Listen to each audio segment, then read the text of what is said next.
बिस्मिल्लाहिर्रहमानिर्रहीम। आज हम पढ़ने जा रहे हैं ether, the last topic of this chapter, chapter number 18। Chapter number 18 में 3 पोर्शंस हैं। एक है अल्कोहल, दूसरा है फेनोल और तीसरा है एथर। अब एथर के बारे में हम डिस्कस करते हैं। एथर क्या है? हमने स्टार्ट में पढ़ा था कि अल्कोहल, फेनोल और एथर को हम कंसिडर करते हैं as a derivative of water. ये डेरिवेटिव ऑफ वाटर नहीं है।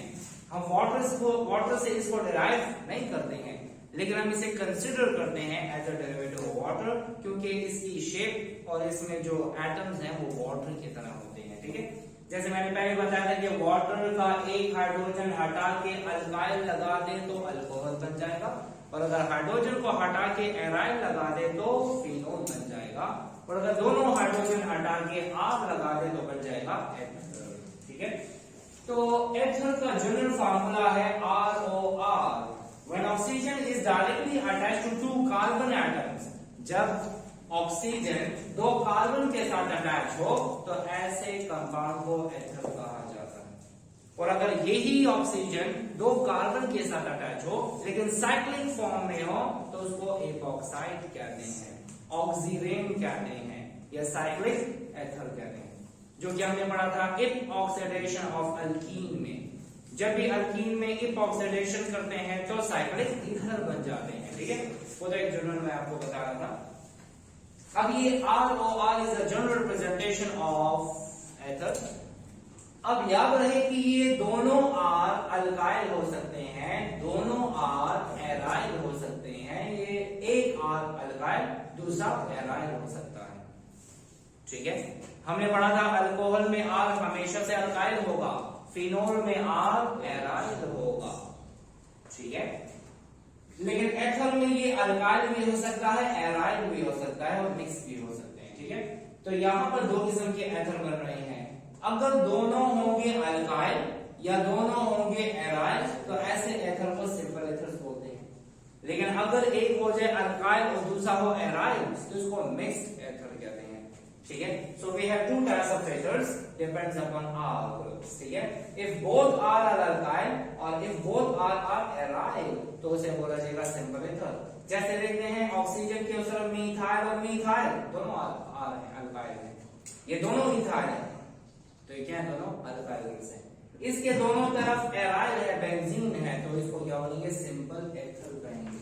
नाम क्या है हम बाद में भी देखेंगे, लेकिन यहाँ पे लिख देते हैं इसका नाम है डाइमीथाइल एथर और ये है डाइएथाइल एथर, और इसको बोला जाता है डाइफेनाइल ईथर।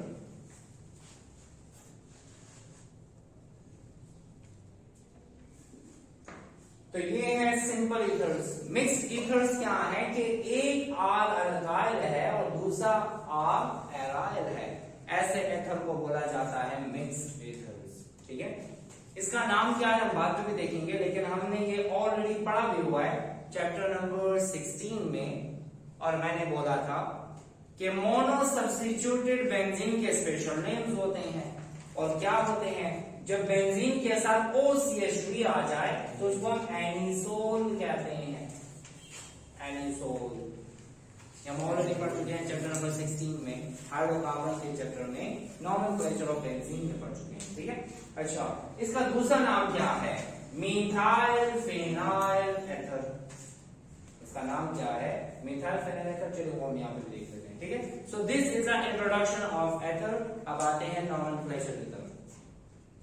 कॉमन सिस्टम के मुताबिक डायरेक्ट लिख देते हैं, दोनों अल्काइल हो, सिमिलर हो तो हम डाई अल्काइल एथर बोल देते हैं, लेकिन अगर डिफरेंट हो तो हम अल्फाबेटिकल ऑर्डर फॉलो करते हैं। तो देख लेते हैं कैसे होगा। ये दोनों मिथाइल हैं तो हम बोलेंगे डाइमेथाइल एथर। इसका नाम है डाइमीथाइल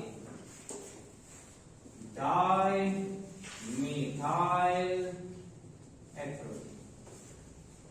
ये है डाइईथाइल एथर। ये एक मिथाइल है दूसरा इथाइल है, तो इसे क्या बनेंगे, इथाइल मिथाइल एथर।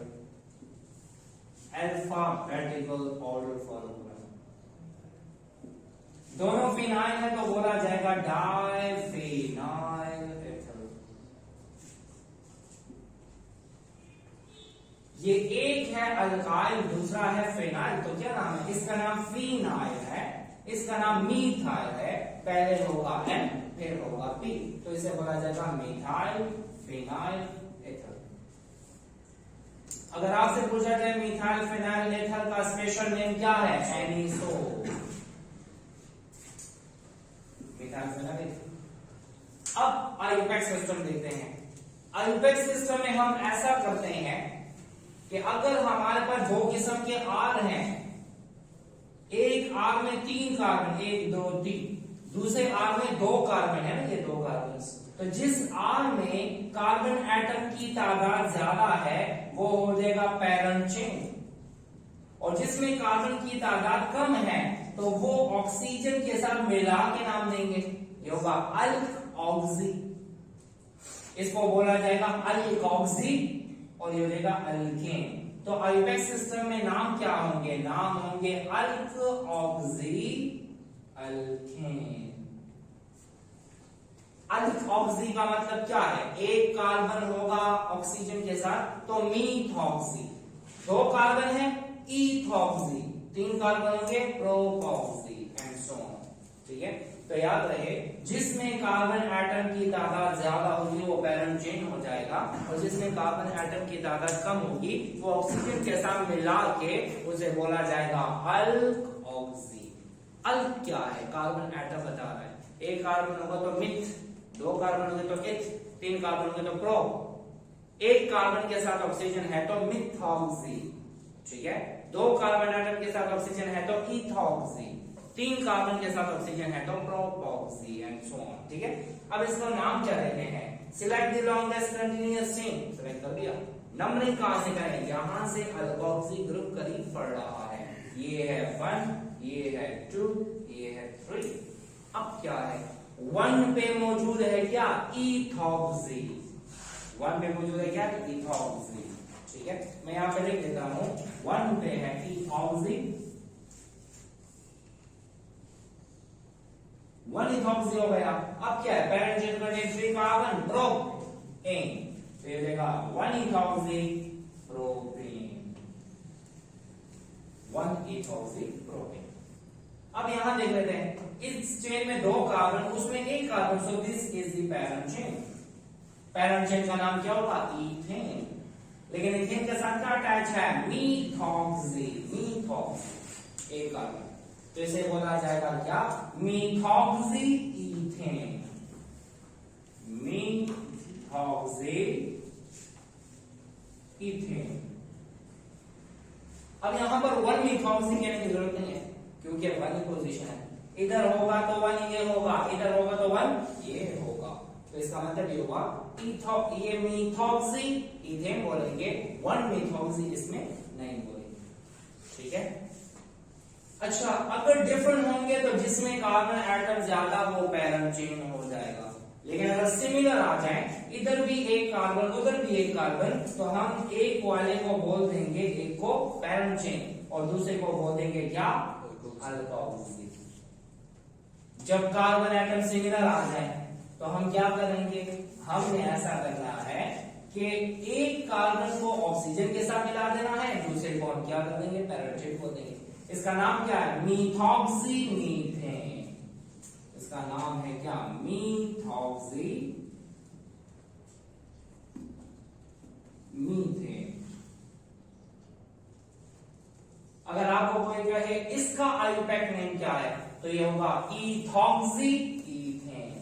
अगर आपको कोई कहे डाई इथाइल ईथर का आईयूपैक्ट नेम क्या है, ये है C2H5 और C2H5, ये हो जाएगा इथॉक्सी, ये हो जाएगा इथेन, तो इसका नाम है ethoxy ethane. Methoxy methane dimethyl ether, ethoxy ethane diethyl ether. ठीक है, अब आते हैं यहां पे 1 2 3 4 और ये 1 2, हम क्या करते हैं? इसको ले लिया हमने पैरेंट चेन, पैरेलल चेन में कितने कार्बन है? 1 2 3 4, ये तो ब्यूटेन हो गया।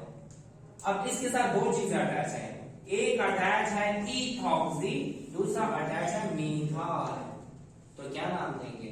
ये नाम देंगे कार्बन 1 हो गया, कार्बन 2, कार्बन 3, कार्बन 4। इथॉक्सी ई से स्टार्ट होता है, और ये हो गया मीथाइल, तो ये इसका नाम क्या हो जाएगा? इसका नाम होगा 1 पे है इथॉक्सी, 2 पे है मीथाइल, और पैरेलल में 4 कार्बन तो ब्यूटेन हो जाएगा। ठीक है, इस तरह हम इसको नाम देते हैं।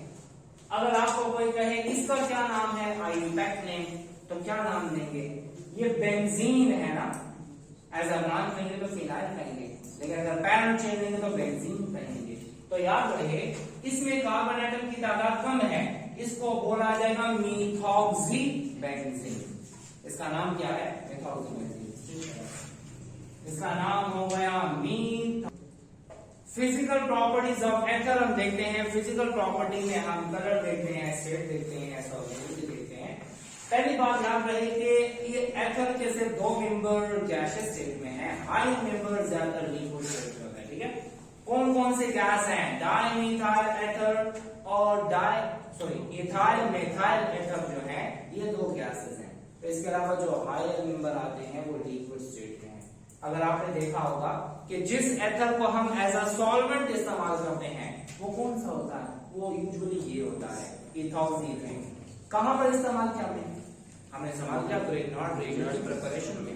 हमने कहा था कि ग्रेगनार्ड रिएजेंट को सिंथेसाइज करते हैं तो हम एथर को लेते हैं एज अ सॉल्वेंट, और वो सॉल्वेंट क्या करता है? वो ग्रेगनार्ड रिएजेंट को सराउंड कर देता है ताकि वो इनर्ट रह सके। तो वो कौन सा एथर होता है? डाइमिथाइल एथर, क्योंकि लिक्विड स्टेट में ना हम गैस को एज अ सॉल्वेंट नहीं ले सकते, इस गैस को एज अ सॉल्वेंट नहीं ले सकते। हम सॉल्वेंट को लेते हैं तो वो जो होगा लिक्विड स्टेट में, तो उसको एज अ सॉल्वेंट ले सकते हैं। ठीक है, तो अगर आपसे पूछा जाए कि जिन रिएक्शन में हम एथर को एज अ सॉल्वेंट इस्तेमाल करते हैं वो एथर कौन से वाला होता है, वो यूजुअली एथॉक्सी इथेन होता है या डाइएथाइल एथर होता है। ठीक है, अब पहले 2 मेंबर गैसेस हैं, हाई मेंबर लिक्विड्स हैं, कलरलेस लिक्विड्स हैं।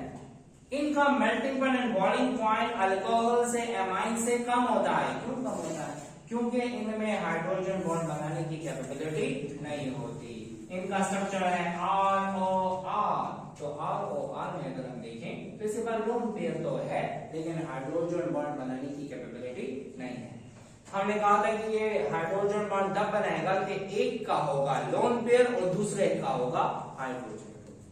लेकिन अगर ये इस एथर को देख लें तो इसके पास तो R है ना, CH3, ये भी है CH3।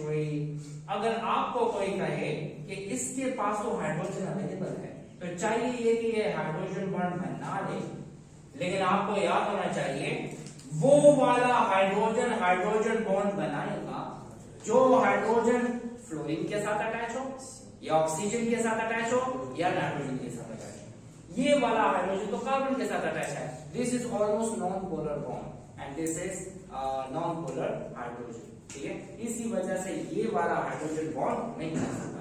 एथर का मेल्टिंग पॉइंट, बॉइलिंग पॉइंट क्यों कम है? क्योंकि इनमें हाइड्रोजन बॉन्ड बनाने की कैपेबिलिटी नहीं होती। इसके अलावा एथर जो है वो फ्लेमेबल होते हैं, दे कैचेस फायर। अगर बर्निंग मैसेज इसके करीब लेके चले जाएं तो ये फायर को कैच करता है। ठीक है, इसके अलावा अगर हम देखें ये आपस में हाइड्रोजन बॉन्ड तो नहीं बना सकते, लेकिन ये वाटर के साथ बना सकते हैं। So lower ethers are slightly soluble in water because they have the ability to form hydrogen bond with water. कैसे बनाता है देख लेते हैं। हमारे पास एथर है CH3, CH3, इसका है लोन पेयर और वाटर का होगा hydrogen. So ether do not form hydrogen bond with one another, but it can form hydrogen bond with water. So that's why lower ether are soluble in water. But as the number of carbon atom increases, solubility in water decreases. जैसे जैसे carbon की तादाद ज्यादा होती जाती है तो carbon का जो पार्ट है this is a non polar part. जब ये नॉन पोलर पार्ट है तो सॉल्युबिलिटी पानी में कम होती जाएगी। ये slightly soluble in water है lower member but highly soluble in organic solvents as we know that life dissolves life, ठीक है। और इसके अलावा एथर की डेंसिटी वाटर की डेंसिटी से कम होती है। जितने भी ज्यादा कार्बन एटम हो जाएं, 1000 कार्बन एटम हो जाए एथर में, लेकिन फिर उसकी डेंसिटी वाटर से कम हो जाएगी, कम होगी। That will float on the surface of water. So this is about physical properties of ether. Preparation of ether की तरफ आते हैं। याद रहे ये बहुत ही ज्यादा इंपॉर्टेंट टॉपिक है। अक्सर शॉर्ट क्वेश्चन में और कभी कभी सेक्शन सी में लॉन्ग क्वेश्चन में भी आ जाता है, क्योंकि ये बहुत सिंपल ही मेथड है, हम एथर को प्रिपेयर कर सकते हैं।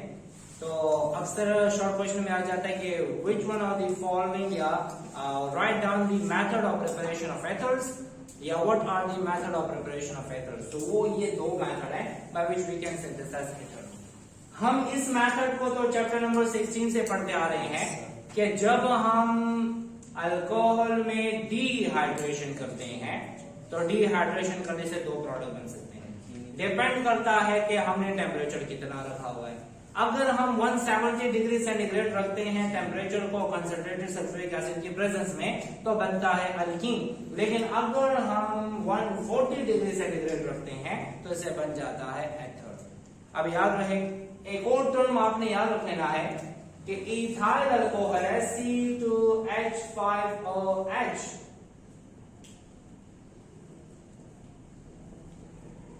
डिहाइड्रेशन दो किस्म की होती है, एक इंट्रामोलिक्यूलर डिहाइड्रेशन है, दूसरा है इंटरमोलिक्यूलर डिहाइड्रेशन है। ये टर्म याद रखें। अगर एक ही अल्कोहल में से उसके अंदर से OH चला जाए, उसी के अंदर से H चला जाए तो ये डिहाइड्रेशन तो हो गई है, लेकिन इंट्रामोलिक्यूलर डिहाइड्रेशन मतलब उसी मॉलिक्यूल के अंदर डिहाइड्रेशन हुई है। तो इंट्रामोलिक्यूलर डिहाइड्रेशन से बनता है अल्कीन। क्या बनता है? अल्कीन। अगर आपसे पूछा जाए इंट्रामोलिक्यूलर डिहाइड्रेशन ऑफ अल्कोहल से क्या बनता है तो क्या बनेगा? अल्कीन बनेगा। लेकिन अगर दो अल्कोहल में से वाटर रिमूव हो जाता है तो उसको बोलते हैं इंटरमोलिक्यूलर डिहाइड्रेशन। और जब भी इंटरमोलिक्यूलर डिहाइड्रेशन होती है तो एक से जाता है H, दूसरे से जाता है OH, तो बनाएगा वाटर और ये कार्बन अटैच हो जाएगा ऑक्सीजन के साथ तो बन जाएगा एथर। तो आपको ये टर्म बता रहा हूं कि दो किस्म के टर्म्स हैं, एक है इंट्रामोलिक्यूलर डिहाइड्रेशन, एक होता है इंटरमोलिक्यूलर डिहाइड्रेशन। इंट्रामोलिक्यूलर डिहाइड्रेशन का मतलब एक ही मॉलिक्यूल में से, एक ही अल्कोहल में से वाटर रिमूव हो रहा है, और जब एक ही मॉलिक्यूल में से वाटर रिमूव हो जाएगा तो उससे बनेगा खामखा अल्कीन बनेगा। ठीक है, क्योंकि removal always takes place from adjacent carbon atom. ठीक है, अब यहाँ पे देख लेते हैं, this is actually the intermolecular dehydration. दो मॉलिक्यूल में से वाटर रिमूव हो जाए तो बनने वाला कंपाउंड एथर होगा। ठीक है, तो देख लेते हैं। And this is temperature dependent reaction. अगर 140 डिग्री सेंटीग्रेड होगा तो एथर बन सकता है, लेकिन 140 से ज्यादा हो जाएगा तो अल्कीन में कन्वर्ट हो जाएगा। अब एक और इंपॉर्टेंट बात, ये मेथड तो इंपॉर्टेंट है ताकि हम सिमेट्रिकल एथर बना सकें। सिमेट्रिकल का मतलब डाइमिथाइल ईथर बना सकते हैं इजीली, डाइइथाइल एथर बना सकते हैं, डाइप्रोपाइल एथर बना सकते हैं। इसको सिमेट्रिकल एथर कहते हैं, क्योंकि सिमेट्रिकल एथर बनाने के लिए हमें एक जैसा अल्कोहल चाहिए होता है। ये भी C2H5OH, ये भी C2H5OH, तो हमारे पास सिमेट्रिकल एथर बन जाते हैं। देखें ये एथर जो बना है दोनों तरफ को इथाइल है, लेकिन अगर हम अनसिमेट्रिकल एथर बनाना चाहते हैं तो हमें दो अलग अलग किस्म के अल्कोहल चाहिए होंगे। फॉर एग्जाम्पल, चले पहले रिएक्शन देख लेते हैं। अगर आपको कोई पूछे dehydration of alcohol is actually the intermolecular dehydration, it produces ether and this is temperature dependent. ठीक है, 140 वेरिएशन होगा। मैंने लिया एक इथाइल अल्कोहल और मैं लिया दूसरा इथाइल अल्कोहल, एक का जाएगा H, दूसरे का जाएगा OH। जिससे गया H उस पे आया नेगेटिव चार्ज, जिससे गया OH तो कार्बन पे आया पॉजिटिव चार्ज। इसका negatively charge oxygen positively charge carbon के साथ अटैच होकर बना देता है क्या? डाइइथाइल एथर या इथॉक्सी इथेन। इसका नाम क्या है? डाइइथाइल इथाइल एथर, या इसको बोला जाता है एथॉक्सी एथेन। ठीक है। अगर आपसे कोई कहे हम अनसिमेट्रिकल क्यों नहीं बना सकते, क्योंकि अगर हम अनसिमेट्रिकल बनाते हैं तो एक एथर नहीं बन सकता, उससे मिक्सचर ऑफ एथर बनेगा। फॉर एग्जाम्पल, मैं इथाइल अल्कोहल नहीं लेता, मैं लेता हूं ethyl alcohol CH3 CH2OH plus CH3OH। मैंने एक लिया मिथाइल अल्कोहल, दूसरा इथाइल अल्कोहल। हम कभी भी एक एक मॉलिक्यूल तो ले नहीं सकते, खामखा मिलियन ट्रिलियन मॉलिक्यूल इकट्ठे होंगे, सोल्यूशन बनाएंगे, तो अब क्या होगा, इसकी अगर हम डिहाइड्रेशन करना चाहते हैं, हो सकता है ऐसा हो कि इसका H चला जाए, इसका OH चला जाए, तो बन जाएगा क्या, C2H5O CH3। ये तो बन गया, क्या बना, मिथॉक्सी एथेन, अनसिमेट्रिकल बन गया। लेकिन पॉसिबिलिटी ये भी है कि दो इथाइल अल्कोहल आपस में रिएक्ट करके डाइथाइल एथर बना दें, ये भी पॉसिबिलिटी है, क्योंकि एक मॉलिक्यूल तो है नहीं, ये तो मिलियन ट्रिलियंस है। ये दो इथाइल अल्कोहल आपस में रिएक्ट करके ये बना सकते हैं डाइथाइल एथर, दो मिथाइल अल्कोहल आपस में रिएक्ट करके डाइमिथाइल एथर भी बना सकते हैं। So we have possibility to get mixture of products, mixture of ethers which cannot be distinguished easily। तो हम क्या करते हैं, अगर मिथाइल अल्कोहल और इथाइल अल्कोहल को आपस में ट्रीट करें तो कौन कौन सा प्रोडक्ट बन सकता है, तो ये बन सकता है इथाइल मिथाइल ईथर, ये बन सकता है डाई इथाइल एथर, और ये बन सकता है डाई मिथाइल एथर। तो कहने का मतलब ये कि अगर हम सिमेट्रिकल एथर बनाना चाहते हैं तो ये dehydration of alcohol is a suitable method to synthesize which one, symmetrical alcohol, symmetrical ether. लेकिन मसला ये होता है अनसिमेट्रिकल एथर बनाने का मसला क्या है, we can not get one product, we get mixture of products. कैसे मिक्सचर, इथाइल मिथाइल एथर भी बन सकता है, डाई इथाइल एथर भी बन सकता है, और डाई मिथाइल एथर भी बन सकता है।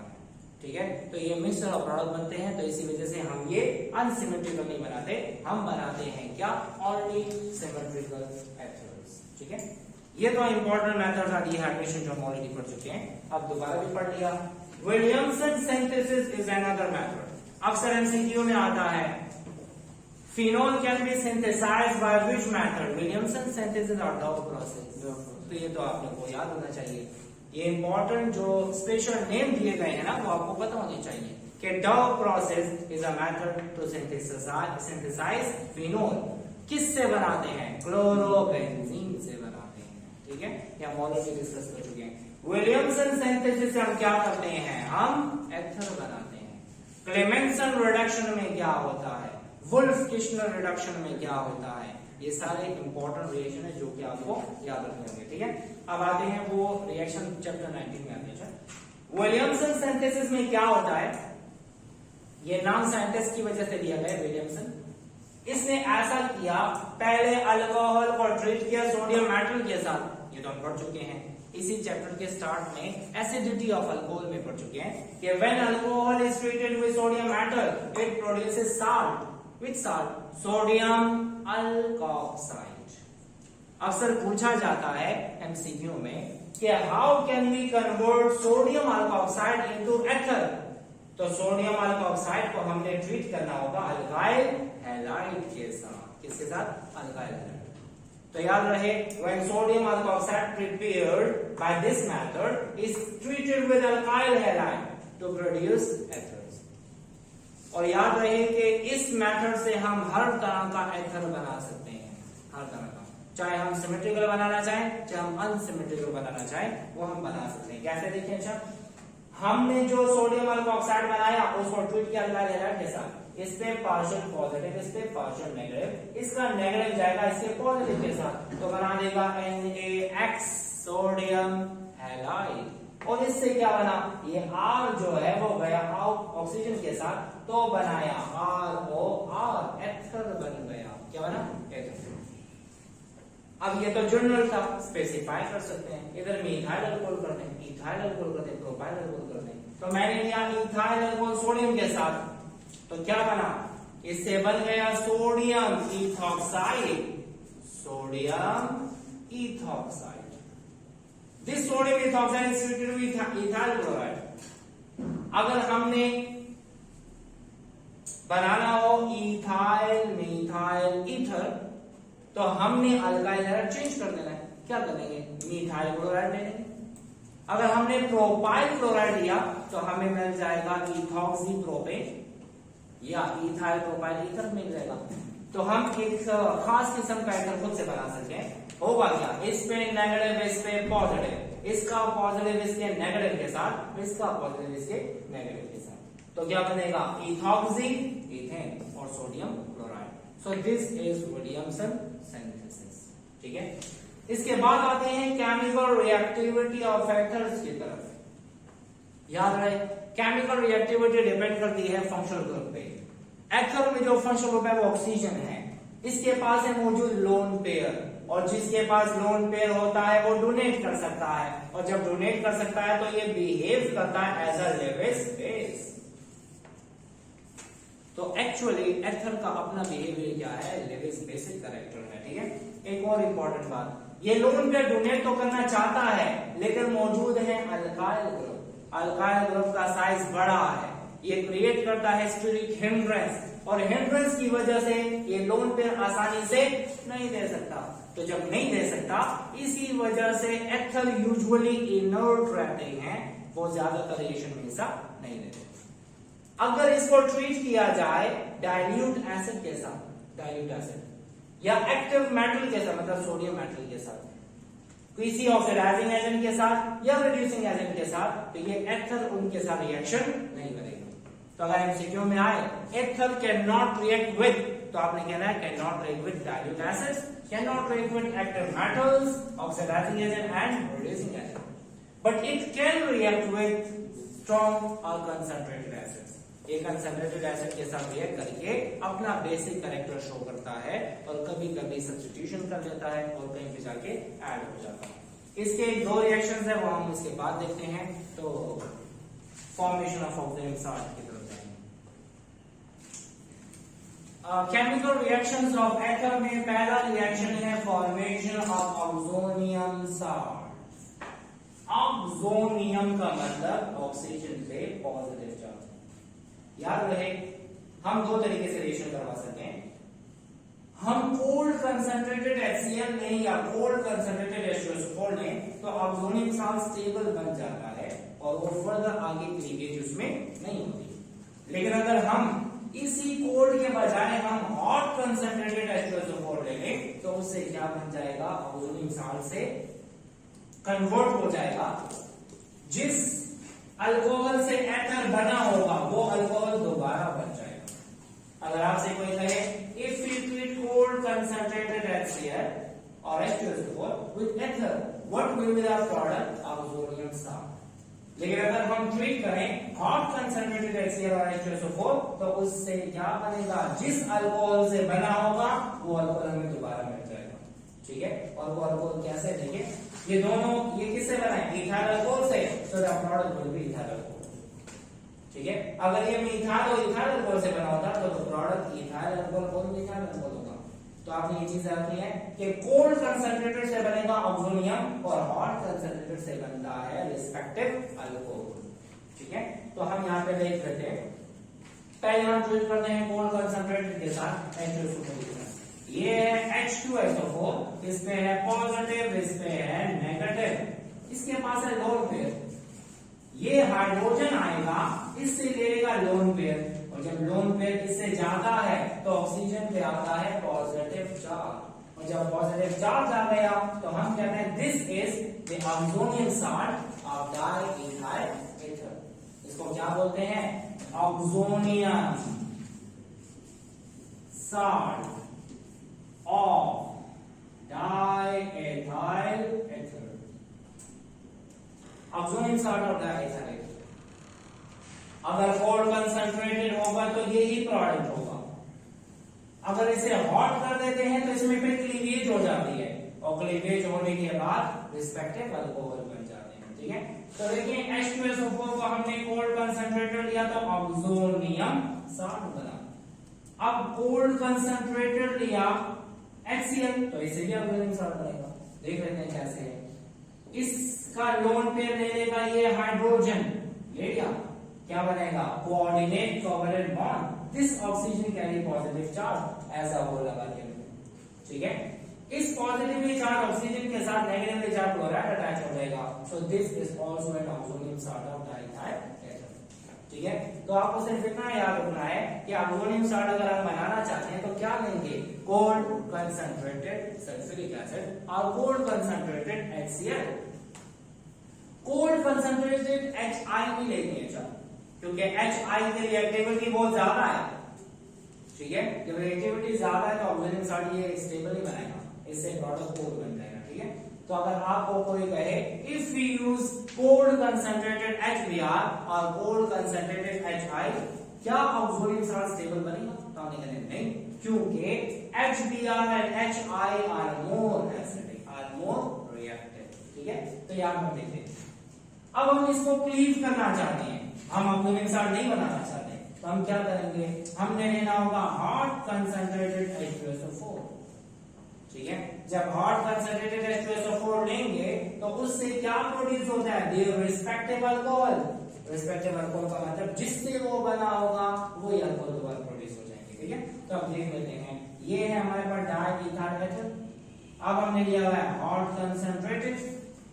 जैसे ही हॉट कंसंट्रेटेड लिया तो इससे पहले बनेगा ऑक्सोनियम साल्ट, और ऑक्सोनियम साल्ट जैसे ही बना तो वाटर तो मीडियम में मौजूद है, ये है HOH, होगा क्या, ये C2H5 है ना, ये ऑक्सीजन या इलेक्ट्रॉन इससे ले लेगा, तो जब इससे ले लिया तो क्या बन गया C2H5OH, तो ये C2H5OH इससे अलग हो गए।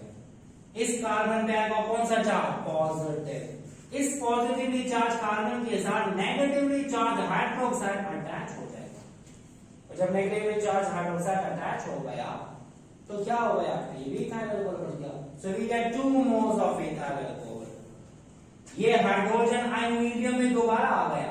इसका क्या मतलब हो गया कि यहां पर सल्फ्यूरिक एसिड ने एज अ कैटलिस्ट बिहेव किया। पहले स्टेप में हाइड्रोजन दिया और आखिरी स्टेप में वापस हाइड्रोजन ले लिया। ठीक है, तो जब हम हॉट कंसंट्रेटेड सल्फ्यूरिक एसिड इस्तेमाल करते हैं तो hot concentrated sulphuric acid behave as a catalyst here to break down the ether into their respective alcohol. दोबारा से बता रहा हूं, ये है डाइईथाइल एथर।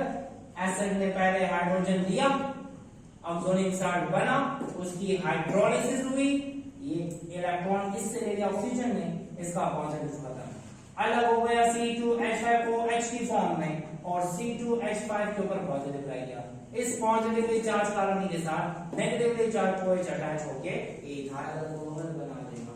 अब क्या होगा, हाइड्रोजन आयन मीडियम में रह जाएगा। तो मतलब क्या हो गया, पहले स्टेप में एसिड आया एज अ कैटलिस्ट और आखिरी स्टेप में दोबारा रिकवर हो गया।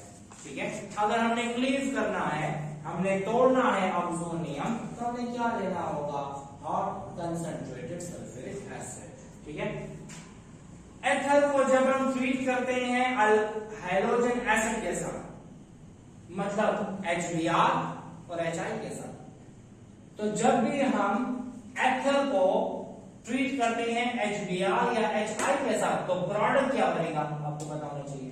प्रोडक्ट बनेगा अल्कोहल और प्रोडक्ट बनेगा अल्काइल हैलाइड। अगर आपको कोई कहे if we treat with hot concentrated sulfuric acid, what will be the product, their respective alcohol, and if we treat with hot concentrated HBr or HI, what will be the product, alcohol and alkyl halide। तो देख लेते हैं कैसे। ये है हमारे पास डाइईथाइल एथर, इस पे है पॉजिटिव, इस पे है नेगेटिव, ये आके इससे लोन पर लेगा तो बनाएगा ऑक्सोनियम साल्ट। ऑक्सोनियम साल्ट बनाने के बाद टेम्परेचर तो ज्यादा है, तो होगा क्या, ये इलेक्ट्रॉन ले लेगा इस कार्बन से। जब इस कार्बन से इलेक्ट्रॉन ले लिया, ये तो अलग हो गया, कैसे अलग हो गया, C2H5 और H के फॉर्म में, ये इथाइल अल्कोहल अलग हो गया। इस पे आएगा पॉजिटिव चार्ज जिसके साथ अटैच हो जाएगा आयोडाइड, तो बन जाएगा इथाइल आयोडाइड। ठीक है, तो याद रहे अगर आपसे कोई कहे कि अगर हमें ऑक्सोनियम साल्ट बनाना है तो क्या लेंगे, कोल्ड कंसंट्रेटेड सल्फ्यूरिक एसिड या कोल्ड कंसंट्रेटेड HCl। लेकिन अगर हमें उसकी क्लीवेज करनी है, रिस्पेक्टिव अल्कोहल बनाने हैं, तो क्या करेंगे, हम हॉट कंसंट्रेटेड सल्फ्यूरिक एसिड ले सकते हैं, हमें रिस्पेक्टिव अल्कोहल मिल जाएंगे। अगर हमने उसको ट्रीट किया हार्ड कंसंट्रेटेड HBr और HI के साथ, what will be the product, alcohol and alkyl halide। So this is all about chapter number 18 और एथर यहाँ पे खत्म हो गया। Thank you so much for coming।